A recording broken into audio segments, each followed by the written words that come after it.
여러분 안녕하셨습니까? 양영태 TV의 양영태입니다. 오늘은 2024년 6월 28일입니다. 조선일보에 오늘 원희룡 당대표, 여당 당대표 후보 인터뷰 기사가 실렸습니다. 이 원희룡 씨의 가장 주장하는 두 가지는 그겁니다. 윤 정권을 창출한 공동창업자라는 부분, 또 나는 배신의 정치를 절대 하지 않고 이 정권에 대해서, 이 정부에 대해서 책임을 다하겠다. 이 두 가지를 정확하게 얘기했습니다. 자, 이게 아마 진짜 국민에 대한 이 당대표의 맹세 아니겠습니까? 윤 정권 창출한 공동창업자로서 책임을 지고 배신의 정치를 안 하고 책임을 다하겠다. 이걸 국민 앞에 천명할 수 있는 사람, 그 사람이 태도가 정말 좋은 거 아니겠습니까? 배신이란 거는 한국 사람들이 제일 싫어합니다. 배신의 정서를 좋아하는 사람은 없습니다. 그러나 한국 사람은 특히 배신이라고 딱 낙인 찍히면 반드시 마지막에 가서 그를 혼을 내놓습니다. 이게 국민의 정신이라고 해도 과언이 아닙니다. 네, 조선일보에 오늘 아침에 원희룡 씨가 인터뷰가 나왔습니다.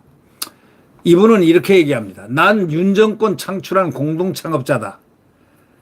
배신의 정치 안 하고 책임을 다하겠다. 이걸 국민한테 맹세를 했습니다. 배신의 정치를 안 하겠다고 한 것은 바로 한동훈을 겨냥했다고 볼 수 있습니다. 배신의 정치 안 했다고, 한동훈이 배신의 정치 안 했다고 하는 사람 있으면 나와 보십시오. 대통령과 인연, 대통령이 누구를 시켰습니까? 법무장관을 한동훈을 시키고 기수 파괴 모든 걸 하면서 검찰총장 시키려니 너무 기수가 파괴되니까 그건 안 되고 법무장관으로 딱 올렸습니다. 그 다음에 비상대책위원장까지 밀었습니다. 그런데 이렇게 당하리라고는 생각을 못했을 겁니다. 결국 윤석열 대통령은 순수한 인간성, 휴메니즘을 갖고 있는 그런 휴메니티를 갖고 있는 휴메니스트입니다. 저는 윤석열 대통령을 로맨티스트 플러스 휴메니스트로 생각하고 있습니다. 그는 상당히 인간주의자자 정적인 그런 분입니다. 그런 면에서 저는 윤석열 대통령 또 머리가 좋지 않습니까? 잘하지 않습니까? 지금까지 성공했죠. 실패한 게 뭐가 있습니까? 소통? 소통 부분 문제점 스스로가 좀 부족하다. 그래서 참모들이 잘해드렸는데 참모들이 지금까지 유연하게 잘 못한 것 같아요. 근데 그분 잘한 거 보십시오. 대한민국 첫째 국가 안보를 일본, 원수가 되어 있는 일본을 다시 돌려서 우리 국가 안보에 이용한 소위 삼각체제를 만들었지 않습니까? 한미일 핵 확장 억제 그룹 만들어서 세계로부터 각광을 받았습니다. 나토보다 더 아주 슈퍼스타다. 이런 얘기까지 들었지 않습니까? 유럽에서 가장 부러워하고 가장 존경을 하는, 리더십을 존경하는 사람들이 유럽 사람들입니다. 나토보다 훨씬 낫다. 어떻게 해서 그 일본을 같이 함께 합류시켜서 한미일의 핵 확장 억제 그룹 이거를 보이는가? 할 수가 있는가? 부터 시작해서 문재인이가 모두 다 파먹어버린 그 많은 돈들, 국가의 돈들을 퍼주기로 전부 다 남미식으로 전부 다 해서 인기, 선거할 때마다 또 탁탁탁탁 뿌리는 이 돈, 국고가 완전히 탈락됐습니다. 그리고 전체주의로 가는 바로 그 길목에서 국민의 대한민국의 자유를 찾았습니다. 자유를 찾도록 윤석열 대통령이 만들어줬습니다. 그리고 순방할 때마다 몇십 조씩 수주를 합니다. 대한민국 쓰러져가는 이 경제를 부활하는 파운데이션 밑에 기초를 닦아 나가고 있고 돈을 많이 수주를 했습니다. 그것으로 우리가 살고 있는 것입니다.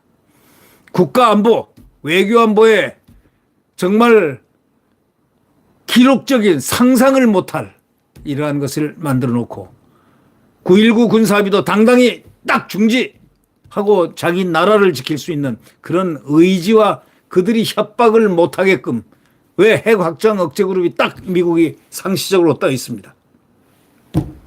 그런 가운데 우리가 생업을 할 수 있도록 지금 여러 가지 복지에 이런 것을 막 최선을 다하고 있는 게 대통령입니다. 눈에 보이지 않습니까? 이런 대통령 만들기 힘듭니다. 근데 이 국민들은요, 이 극좌파들의 선동과 이런 악마적인 정치인들의 모습에 선동되고 침화돼 가지고 대통령을 욕을 함부로 하고 다닙니다. 그런 자는요, 쓴맛을 좀 봐야 되는데 쓴맛을 보기에는 우리나라가 망하면 되겠습니까? 윤석열 대통령은 절대 빼앗기지 않을 것입니다. 탄핵이요? 시켜보십시오. 저라도 그 탄핵판에 머리를 박아버리겠습니다. 네.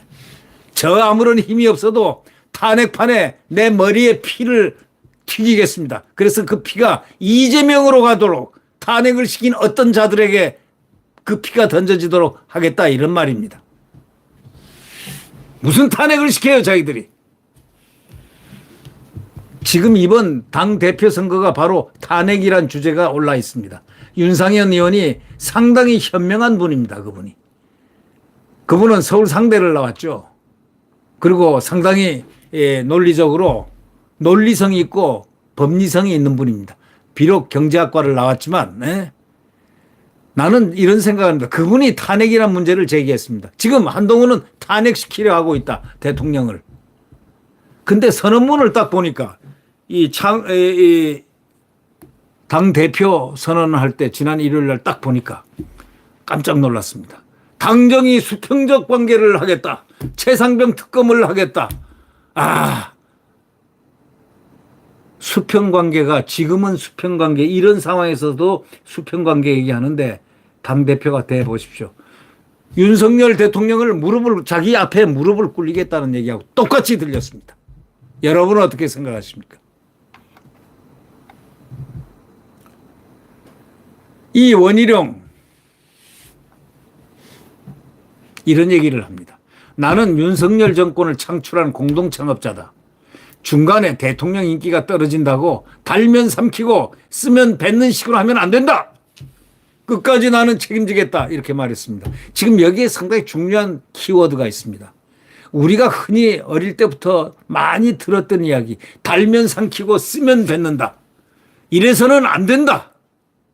중간에 대통령 인기가 떨어졌다고 함부로 하려는 그런 의식, 수평적 관계니 뭐니, 치열하게 토론하니 뭐니, 최상병 특검이니 뭐니 하고 내면은 이게 여당입니까? 이게 야당입니까? 조국당 아닌 무슨 한동훈 당입니까? 이게 뭡니까?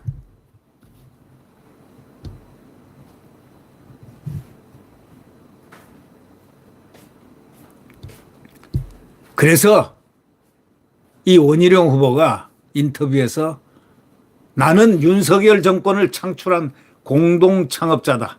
나의 책임이다.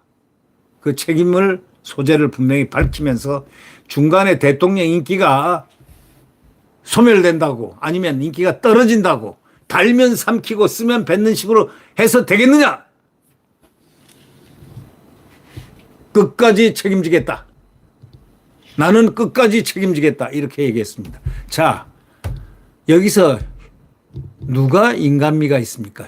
우선 사람은요, 사람 사는 사회에서 가장 중요한 거는 인간미입니다.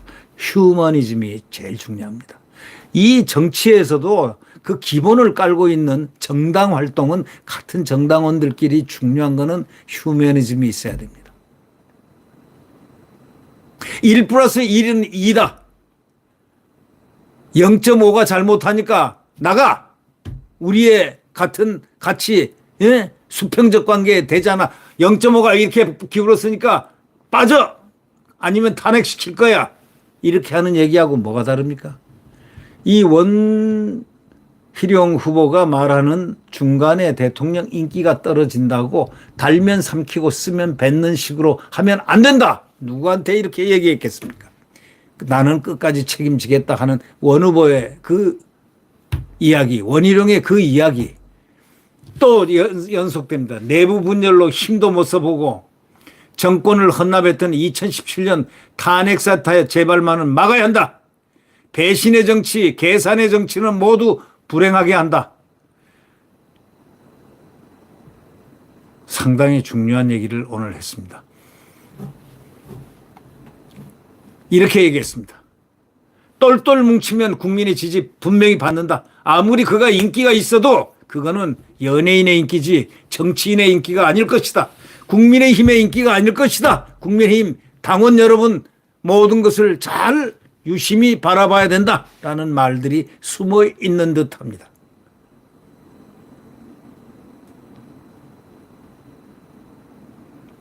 출마 직전에 자기는 윤 대통령을 만났다고 했습니다. 질문에 난 만났습니다. 6월 초 대통령 특사로 엘살바도르로 다녀와서 보고하는 자리에서 만났습니다. 당연히 특사로 갔다 다녀오면 대통령 만나는 건 당연한 거 아니겠습니까? 그 얘기를 사실대로 얘기했습니다.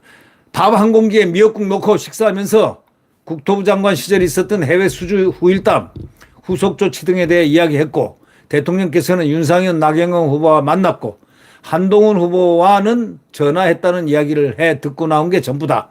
전부 그 얘기밖에 안 했다는 거예요. 자기가 들은 거는 한동훈 후보가 전화했다는 이야기를 해서 듣고 나온 게 전부다라는 겁니다. 그 후 전당대회 도전을 결정했고 전화로 연락을 드렸다 하니까 대통령께서 잘해보라 이렇게 얘기했다는 과정을 가감없이 얘기를 했습니다. 기자가 질문했습니다. 조선일보가 한동훈 표 해병대원 특검법을 반대하는데 왜? 라는 질문을 하니까 여당 의원 절대 다수가 선공수처 수사 후 특검을 주장하고 있는데 사법영역을 정치화하고 다수의 의석을 앞세워서 상권 분립을 훼손하는 민주당 폭주에 여당 지도부가 놀아나서야 되겠느냐. 여당이 내부 분열로 전쟁 상태에 들어가도 힘도 못 써보고 정권을 헌납하는 결과를 가져와서야 되겠느냐. 그게 당원들이 절박하게 느끼는 불안 아니냐. 정치 경험이 풍부한 제가 필요한 이유는 그래서 필요하다. 정치 경험이 없는 한동훈하고 나는 다르다 하는 것을 말은 안 하지만 분리를 시키고 있습니다. 이것이 경륜입니다. 똑똑하고 한 것은 차이가 있을 수 있어요. 똑똑하고 한 것은 인간이 똑똑함이라든가 이런 것은 차이가 있을 수 있지만 인간의 선험적 체험 이것은 정치 이거는 정치란 거는 경륜입니다. 네. 그 얘기를 하고 있는 겁니다. 특검법을 재의결하면 부결시킬 수 있을까 하니까 여당의 108석은 쪼개지는 순간 흔적도 없이 사라진다. 반면에 똘똘 뭉치면 192석의 야권의 힘자랑이 부각되며 국민들의 지지와 동정을 받는다. 자, 그럼 설령 만약에 그렇게 될 수도 없지만 쟤네들이 이재명당 저 파쇼 정당화 가고 있는 파쇼 정당처럼 이렇게 돼가고 있는 그래서 민주당에 지금 그 이낙연 당으로 간 이모 의원이 그런 말 했잖아요. 당신 말이야 나치스당으로 가려고 하느냐 하고 그 전에 얘기한 것이 바로 그 얘기입니다. 나치스당화.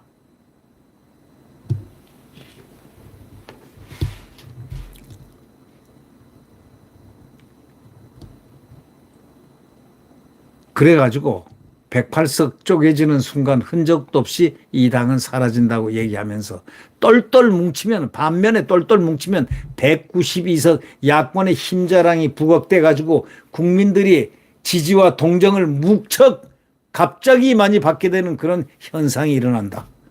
이렇게 얘기합니다. 맞습니다. 한동훈과 같이 현 정부의 강요를 지냈지 않느냐 이렇게 얘기하니까 한 후보는 윤 대통령의 검찰 후배이자 친동생 같은 관계였지 않냐. 저는 대선 경선 때까지 윤 대통령과 일면식도 없는 경쟁자였다가 윤석열 정부의 공동 창업자가 됐다. 중간에 대통령 인기가 떨어진다고 달면 삼키웠으면 뱉는 식으로 하면 되겠느냐? 그건 배신의 정치다. 나는 그런 배신의 정치 모른다. 계산의 정치 모른다. 모두를 불행하게 하는 것이 바로 배신의 정치요 계산의 정치다. 이렇게 얘기를 했습니다. 여러분 어떻게 원희룡 말을 어떻게 생각하십니까? 저는 이 말이 가장 표본적인 말이라고 생각합니다. 대한민국 국민의 국민성의 표면적인 아주 표준되는 말. 우리 대한민국 국민은요 싫어합니다. 달면 삼키고 쓰면 뱉는 식으로 하는 사람을 제일 싫어합니다. 배신의 정치, 그래서 계산의 정치를 모두 불행하게 한다는 원희룡 말을 저는 100% 지지합니다. 아마 그 세 분이 다 그런 생각을 똑같이 비슷하게 표현하고 있습니다. 말 내용만 좀 다르죠. 이번에 보면 1대3인 것 같은데 우리 내용을 가만히 보면요. 과거에 1대3이 되면 1이 슈퍼 강입니다. 진짜 강한 사람. 나머지는 별 볼 일 없는 세 사람이 되는데 이게 아닙니다. 이 나머지 세 사람이 모두 슈퍼 강입니다. 슈퍼 강 세 사람 대 한 사람인데 이 한 사람은 연예인적인 인기를 갖다가 몇 년 동안 동무대에서 윤석열 대통령이 키워주는 법무장관의 그 자리를 활용해서 많은 역할을 해서 그런 인기를 한 몸에 지녔습니다. 그러나 정치는 근데 지금 와서 대통령에게 수평적 관계를 유지하자. 치열하게 토론하자. 막 안 한다. 근데요, 한 가지 재미나는 거는 비대위원장 때부터 공천도 자기가 100% 했고 모든 걸 혼자 독식을 했습니다. 그리고 패배를 했습니다. 그래 놓고 말은 입으로는 100% 제가 책임이다 했는데 전부 다 내용상으로 그거 읽어보십시오. 선언문 읽어보면 그 책임은 윤석열의 책임으로 패배의 책임을 돌리고 있습니다. 이거는 비겁한 거 아닙니까?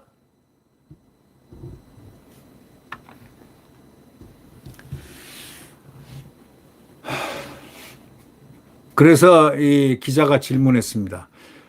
대통령 인기가 떨어진다고 달면 삼키고 쓰면 뱉는다는 식으로 했는데 이 배신의 정치, 계산의 정치가 모두 불행하게 한다 이렇게 말을 했는데 그러면 한동훈이가 배신의 정치를 한다는 뜻입니까? 하고 원희룡에게 물었습니다. 원희룡 답이 있습니다. 한 후보가 그런 인격은 아니라고 생각한다. 좋게 얘기를 했습니다. 그러나 그 주변에서 대통령과 차별화를 해야 인기가 올라간다. 지금 당대표가 돼서 당을 빨리 접수해야 한다는 식으로 부추기는 사람들은 있다고 본다. 차별화와 배신은 종이 한 장 차이다. 차별화와 배신은 종이 한 장 차이다. 대통령과 차별화를 해야 한다는 것은 배신하고 종이 한 장 차이다. 종이 한 장도 안 돼요. 종이 반 장 차이도 안 됩니다. 그 말이 그 말입니다. 제가 생각할 때는. 근데 원희룡은 점잖게 얘기했습니다. 차별화와 배신은 종이 한 장 차이다. 1997년 이회창 한나라당 총재가 김영삼 대통령과 차별화하려다가 대선에 실패했습니다. 2017년 박근혜 대통령 탄핵도 비슷한 과정이었습니다. 우리 당의 인기 유망주를 잘못된 길로 인도하는 분들과 한 후보가 관계를 끊어야 한다. 이렇게 얘기했습니다. 무서운 얘기입니다. 우리 당의 인기 유망주를 잘못된 길로 인도하는 분들과 한 후보가 관계를 끊어라. 끊어라. 끊지 않으면 당신도 똑같은 길을 가고야 말 거다. 이런 얘기입니다. 총선 때는 한 후보 등장이 당 분위기를 바꾸고 있다고 평가하지 않았나 그랬더니 한 후보가 하트라인이 있고 레드팀 역할을 하는 약속 대련인 줄만 잘못 알았다. 약속하고 이런 줄 알았더니 그게 아니더라. 그런데 충돌 이외의 실질적인 의사소통을 하지 않더라는 거예요. 3번 찾아가서 안 되면 5번 찾아가서라도 설득을 해야 하는 게 그게 당대표 아니냐 이거야. 한 후보는 정치적 수련을 쌓고 나서 당대표든 대통령이든 도전하면 좋겠다 하고 딱 한마디로 끊었습니다.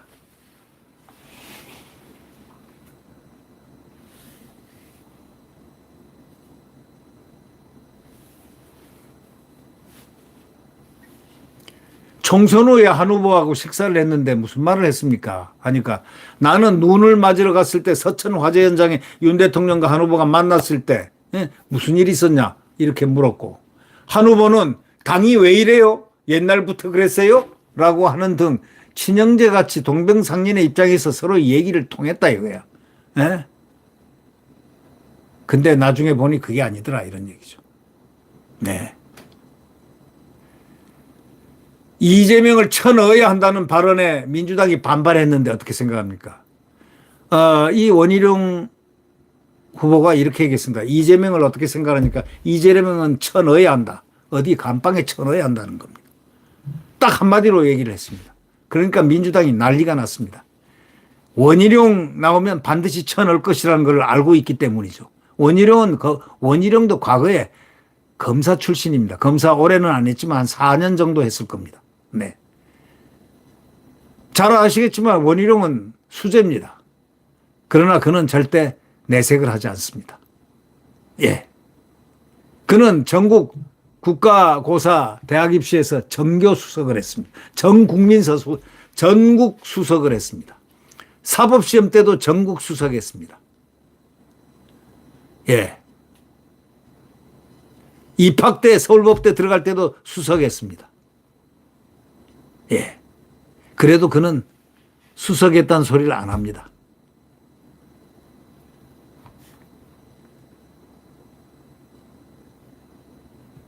저하고도 상당히 오랜 기간 동안 조금 아는 그런 상황으로 지났지만 그는 수석이라든가 오만불손한 그런 얘기를 일도 하지 않는 사람입니다. 꺼내질 않습니다. 화제를. 그냥 예 하고 이렇게 듣는 경청형입니다. 자기를 주장하는 게 없습니다. 저는 그것이 상당히 중요하다고 생각합니다. 그게 바로 정치인의 덕목입니다. 자기를 주장하지 않고 경청을 할 수 있다는 게 바로 소통의 가장 기본적인 그 과정 아니겠습니까?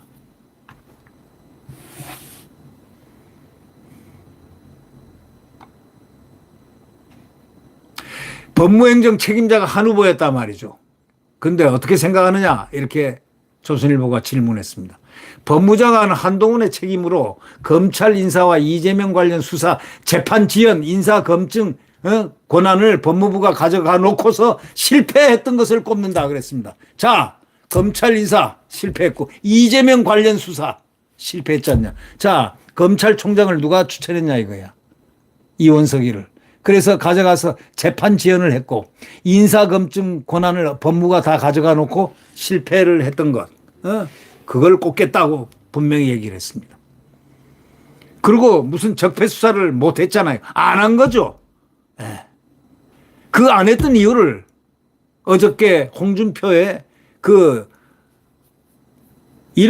작년 2월 9일자인가요? 거기에 나온 것이 딱 그대로 나와 있습니다. 나왔는데 보니까 뉴스라이브에 화양연화라는 말이 있었습니다. 저는 경악을 금치 못했습니다.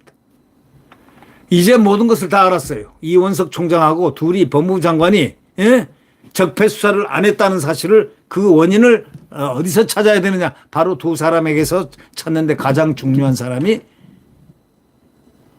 이원석보다 오히려 더 한동훈이 아니었을까라는 생각을 하게끔 한 어저께 그 화양연화를 여러분이 한번 보시면 알 겁니다. 화양연화 여러분 아십니까? 가장 좋고 즐거웠고 활기찬 생활이었다는 화양연화가 바로 검찰 초기 문재인 검찰 초기였다. 그 시대를 회상하면서 그 얘기를 했습니다. 그게 그대로 나와요. 뉴스라이브에 그냥 나와요. 뉴스라이브에서 인용을 했어요.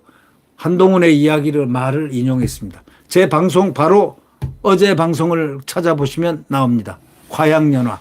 네. 네. 그러면서 이렇게 얘기했습니다.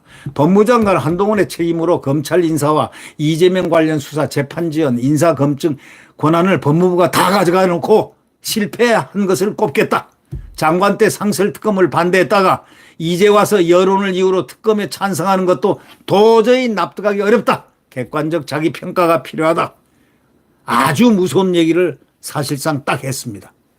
이 실제의 이 상황을 얘기하면서 한동훈은 앞으로 한 달 동안에 이 논리에 대해서 철저하게 극복을 해야 될 겁니다. 네.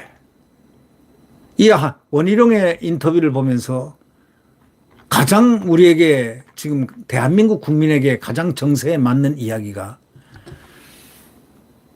한번 정권을 창출한 공동 창업자라면 절대 배신의 정치를 해서는 안 된다. 책임을 다해야 된다. 끝까지 지금 3년이 남았는데 내가 책임을 다 안 하면 누가 책임 다하겠느냐라는 이것과 한동훈의 차별화, 한동훈이 얘기한 어저께 차별화. 네. 그거하고 어떻게 같을 수가 있겠습니까? 그렇죠.